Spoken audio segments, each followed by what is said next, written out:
This is what confuses a lot of people because most people think they're supposed to use the glutes to drive the leg back behind the body to take the swing through portion of the step. But EMG studies show that's not the case. The glute max shuts off at this point, and then other muscles take over when we execute the swing through of the step. Hey everybody, welcome back to the channel. Today I'm going to address some of the most common questions, confusions, and misconceptions about how to walk properly. I'm going to start off with the glutes. What do they do? When do they do it? And how you should think about them. But before I do, go ahead and drop in the comments section what questions or points of confusion do you have about how to walk properly. Let's go ahead and jump right in. Let me start off by talking about the glutes because they are the most powerful muscles in the body and they're essential to walking. But how we use them can get a bit confusing. First of all, there's not just one glute. We have three sections of glutes. We have the gluteus maximus in the back of the butt, responsible for extending the hip. We also have the gluteus medius and gluteus minimus on the side back of the hip. But let me first start off with the gluteus maximus, that strong muscle in the back. What does it do when we are walking? So the gluteus maximus, if I'm standing on one leg and using the swing leg gluteus maximus, it extends the hip or leg behind the body.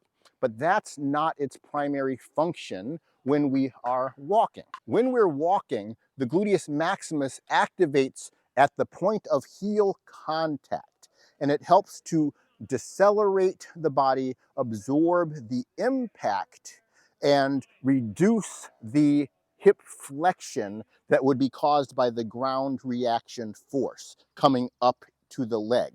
So if I weren't functioning properly with my gluteus maximus, the hip would collapse into flexion. So think about the gluteus maximus as a shock absorber and stabilizer of the pelvis. It activates right before the heel touches down to prepare to absorb that impact, and then it reaches its peak and then drops off suddenly after we hit that flat foot position.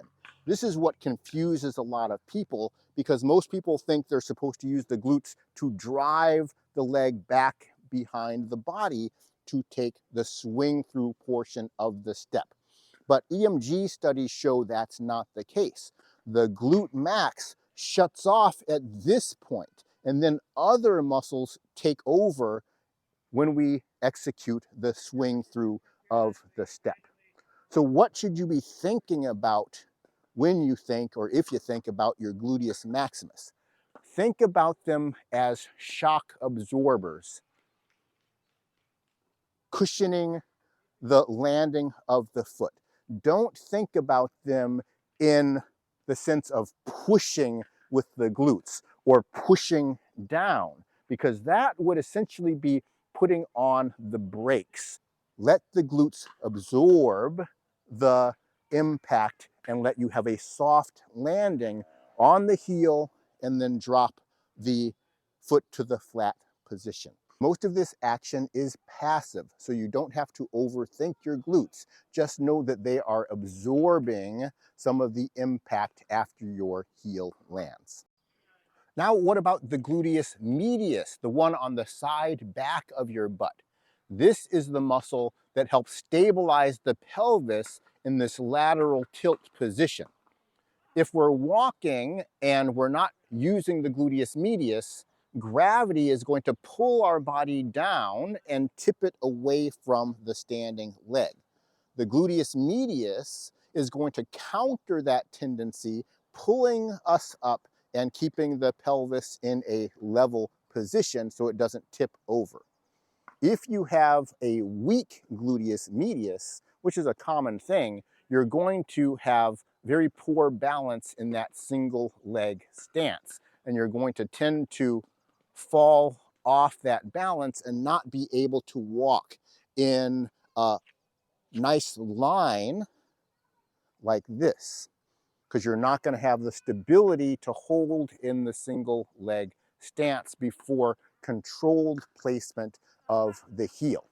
So that is the effect of the gluteus medius. And like the gluteus maximus, it's kind of passive. We don't have to think about it. The only thing we have to know is it's important to keep here vertical and not tip over. As long as you function with the intent of not tipping over, your gluteus medius is going to function on its own. And if you have difficulty keeping that single leg stance, if you tend to fall over to that side, then you know you're going to need some gluteus medius strengthening exercises. And I will demonstrate some exercises for you at the end of the video. But first I'm going to address the questions, concerns, and misconceptions. One common question people have is, do we need to squeeze the glutes to walk effectively? The answer to that, I would say, is no. But you will feel your glute medius activating as long as you're keeping your pelvis from tipping over naturally, because it's keeping you up against gravity. So if you're feeling a squeeze in the glutes, it should be on the side back of your butt, the gluteus medius, especially when you're in single leg stance, because it's what's holding your pelvis in this neutral tilt. So you'll feel that, but it doesn't mean you're using your gluteus maximus to drive your leg behind you. That's not happening. It's this lateral tilt stabilization that is what you're feeling with the gluteus medius with each step. Now let's get into foot placement. This is a very common question and something that's talked about a lot in other YouTube videos, and sometimes I believe it's addressed in a misconceived sort of way. So first of all, what part of the foot do we land on if we're walking properly? The answer is the heel. Our bodies are meant to land on the heel and then roll through to the forefoot and then swing through. These are called the gait rockers, and in fact, they are why human gait is so efficient. We have a almost passive roll from heel contact to the dropping of the forefoot, which is called the heel rocker, and then the lower leg or tibia advances over the standing leg, which is called the ankle rocker, and then the heel comes up as I place the forward heel, and that's called the forefoot rocker. Taken all together, heel rocker, ankle rocker, and forefoot rocker, we have a mechanism for moving forward without having to push through every step. There's a lot of ankle and lower leg activation and cooperation with gravity. So that is why heel placement is so effective and efficient. However, part of the misconception about heel placement is because many people do it incorrectly. The goal is not to throw your swing leg forward and then land on the heel. You might have heard people say, avoid throwing your foot forward and instead lean forward and land with your body weight over your standing foot. Don't place on the heel. That is a misconception. And if you watch anybody walk, you'll almost never see that happening. Even people who describe leaning forward and landing on the flat of the foot don't demonstrate it in their videos because it's not how they walk. It's driven by a misconception. We don't reach forward with the swing leg. What we're doing is rotating the pelvis with our lower abdominal muscles, and then we're countering that rotation with the upper abdominal muscles, which is why my left arm is going to go forward with my right leg. That rotation is what brings the swing leg forward, not trying to reach forward, which is going to create a very hard heel impact. I'll do it in this plane so you can see how that works. After I get to the flat foot position, after my glutes have settled the impact, I'm using the lower abs and waist rotation to turn the pelvis around this way. So I haven't flexed the hip to swing it forward. I've used pelvic rotation. And then I have a counter rotation from the upper abs that keeps the body straightened out and brings the left arm forward. That's how I generate the swing through, and I'm in a stable, balanced position. I have not pushed back with the glutes. I just did a rotation of the waist. That brings me to here, and then now I start up the next set of rotations that bring the heel down and then start rotating the pelvis in the opposite direction, counter rotating with the upper waist. And that's giving me a stable, smooth walk with a landing on the heel that is not crashing into the heel. I'm simply rotating into the heel placement, controlling the speed of the heel placement by the speed of the rotation of my body. So you're not going to see a crash. You're not going to see putting on the brakes. And it's a very minimal cushioning that's necessary from our gluteus maximus that I already discussed. That is a natural heel placement. Where confusion happens is people start to equate running technique with walking technique. In running technique, people have an initial forward lean as they jump and land on the flat of the foot. That is perfectly natural when we are running because both feet leave the ground. And we can keep good posture, just like if we are running in place, like that. But when we're walking, by definition, at some point, both feet are going to be on the ground at the same time. So if the leg doesn't come in front of the body like this, what we would have to do is lean forward and then land. But then where do we go from here? We can't keep this lean and continue to move forward like that, which is why you'll never see more than 2 steps demonstrated in one of those videos. We would have to correct and then lean again. And it's pretty obvious just from looking at it that that is not a smooth and correct way to walk. Drop me a comment and let me know, have you seen one of those videos where somebody is recommending leaning forward and landing with your body weight over a flat foot? If you have, let me know if that made sense to you at the time and if you tried it out and what happened. Also, let me know if any of you have seen somebody demonstrate that way and have taken more than 2 or 3 steps doing that sort of demonstration. I'd be very interested to hear that because I have not seen that happen. So how do we keep our pelvis level? How do we prevent it from tipping forward? I already mentioned that the glute max is going to prevent hyperflexion of the hip when we land, but that isn't what keeps the pelvis in a neutral position. So I want to address the concern about how to keep that pelvic posture neutralized, and for that I need to get a little bit more into the lower abs. This is important because it's essential for how we're going to prevent the duck foot issue, as well as the anterior pelvic tilt. I did address the lower abs a little bit, talking about the rotation that happens and then the counter rotation with each step.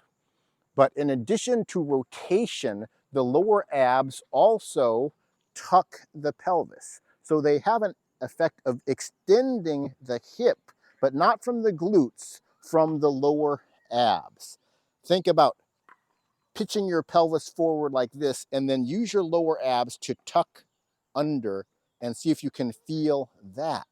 That's the lower ab action. And when we're walking properly, we're going to activate that lower ab action on the side of the leg that touches down, and that is what's going to tuck under and keep the pelvis from pitching over. From the side view, as I place the right foot, instead of letting the body come forward like that, I use the lower abs to tuck under, and that pulls the body forward in a vertical posture. It also sets up the rotation at the same time. And as I do the swing through, that rotation brings the pelvis around and keeps the pelvis in the neutral position until I rotate the upper abs to bring the heel down. And now I transfer that lower ab action from the right to the left, untucking the right, tucking the left to bring down the left forefoot. And that keeps the pelvis in a neutral position. If we're not activating that pelvis, when the heel touches down, you're going to end up pushing with your glutes to get forward, and that's where you're going to get that tilt, which is very common. We land, if we don't tuck, we end up pushing. And then we're going to stand up, land, and push. That is a gait pattern that you'll see very commonly, especially as people get older and they're not activating the lower abs. If you want to walk smoothly, you have to activate the lower abs, and this is one of those actions that is somewhat conscious. You have to do it. The body's not going to do it naturally. You have to think about tucking under to keep that pelvis in the neutral position.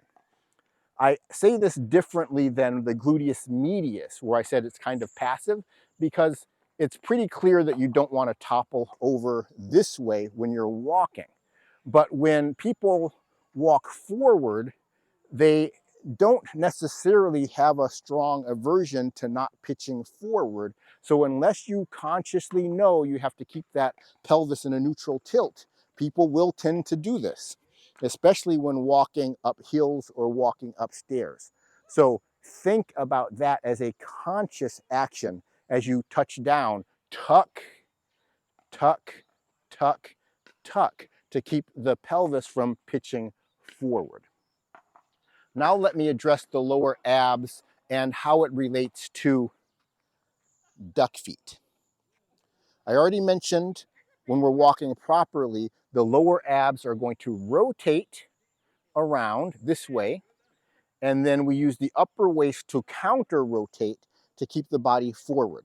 And then we're in a constant balance of that rotation and counter rotation if we are using the muscles correctly. But what if we don't use that counter rotation with the upper waist? What happens is people will rotate, but instead of countering the rotation with the upper waist, they counter the rotation with the other side of the lower waist. So I have my lower abs on the left going to the left, lower abs on the right going to the right. And now I end up with my feet turned out this way. And to compensate for the posture portion, I then deactivate the upper waist. So I have no counter rotation from the upper waist. And all I have going is the lower abs on both sides, pulling to the side and creating the duck foot position. I'll get into this slowly. I'll just place one foot forward. I'm doing the rotation from one side, and then I take the lower abs on the other side and turn this way instead of using the upper waist. Now I have the feet turned out, and you'll notice my palms turn back. And I'm not using any rotation from the upper waist, and that is a huge postural problem. So if you're walking with duck feet, it means you're not getting the upper waist counter rotation in there. You're going to have to get the upper waist coordinating with the lower waist. Maybe practice walking in slow motion like this. and exaggerate that rotation, because once you get that coordination between upper and lower waist, it's going to help line your feet up correctly. And that is huge in keeping the feet forward and also lining your spine up with the leg you're standing on. That's important for your joint health. Now let's get into another question. Do you need to push off with your toes when you are walking? And I've answered this in other videos, and I'll say the answer is going to be no. Even though almost everybody else will tell you to push off with your toes, what I'm telling you is that all of the proper motion is going to be generated in your core. And what happens with your knees and your ankles is going to be reflexive, reacting to what's going on in your core. And if you use your core correctly, your ankle and your toes are going to do the right thing automatically. And I'll explain a bit of what that is. When we are using the gait rockers, when we rotate the upper waist to bring the heel down, it's automatically going to create a plantar flexion of the rear leg ankle, bringing the rear heel off the ground like that. That's the forefoot rocker. And you're going to generate that not by thinking of pushing off from the toes. You're going to think about that by rotating, and the action of the ankle is automatic. So we don't have to think about the plantar flexion of the ankle as your heel comes down. And then this is where people would talk about pushing off with the toes, and that's even more of a misconception. Once your rear heel comes up off the ground, we're going to transfer the weight to the forward leg using, as I said before, the lower abs, pulling the body forward. And then you're also using your rear leg hip pulling forward. That's what gets you from here to here. I don't have to push off with the ankle at that time. We're actually starting to get the process of dorsiflexing the ankle so it can clear the ground and swing through at that point. We're not having to push off like that. That is not a normal walking action. You'll see how my body rises up if I try to push off with the ankle, and my toes are not in a good position to clear the ground if I try to do that. It's more of a visual illusion that the toes are pushing off the ground, created by the fact that the torso action, shifting the body forward, is peeling the rear foot off the ground. There's no physical action pushing back from the toes at this point. The toes are getting ready to lift forward to clear the ground, dorsiflexing, not plantar flexing. It's not the same as when we are running, where we're actually going to propel ourselves off the ground. And it's not the same as when we're skateboarding, where we're going to push off with the toes like that, where we can circle the leg behind and then come back forward. Once the foot leaves the ground, when we're walking, it needs to have the toes coming up with dorsiflexion to clear the ground. Otherwise, you're going to trip. So don't try to push off with your toes. Move from your core, and that's how you're going to clear the leg.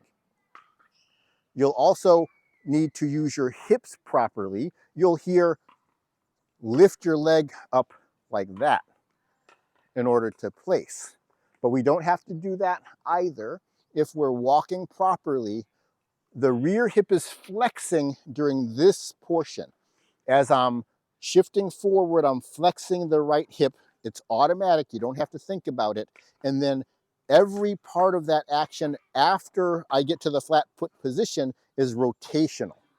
I don't have to lift the leg up and down, that's not an efficient way to walk. We're walking through rotation. The hip is going to pull up naturally without you thinking of lifting it and putting it back down.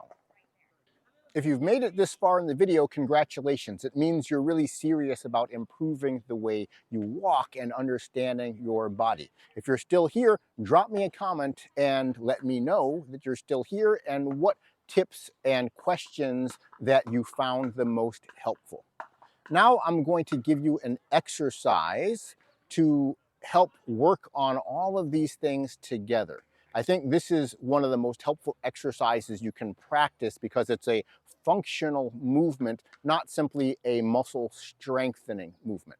Now, muscle strengthening is good if you have a weak gluteus medius. There's all kinds of side leg lifts that you can do and side planks to strengthen those muscles. Working on doing glute bridges to help with your lower ab action and your glute strength. All of those can be beneficial, but to tie it all together with coordination, I'm going to give you this exercise. And it's what I call cycle walking. We're going to start with our feet facing forward. We're going to place one heel, and then you're going to shift forward, keeping your pelvis in a neutral position. Cycle the swing leg forward and place it. Shift, cycle, and place. Do that forward, and then do that backward. This is going to help you coordinate your waist rotation, and it's going to help you utilize those lower abs correctly with each step, because that's what's helping to pull you forward with each step without having the pelvis tip forward. So walk forward, place the heel, no lean, and no pushing. It's all going to be proper hip power, lower ab action, and coordinating with the upper waist rotation. Practice that, and it's going to help coordinate your whole body for proper walking. I hope you enjoyed the video. If you're still around, make sure you've already clicked that like button before you go. Subscribe to the channel, and I will see you in the next one.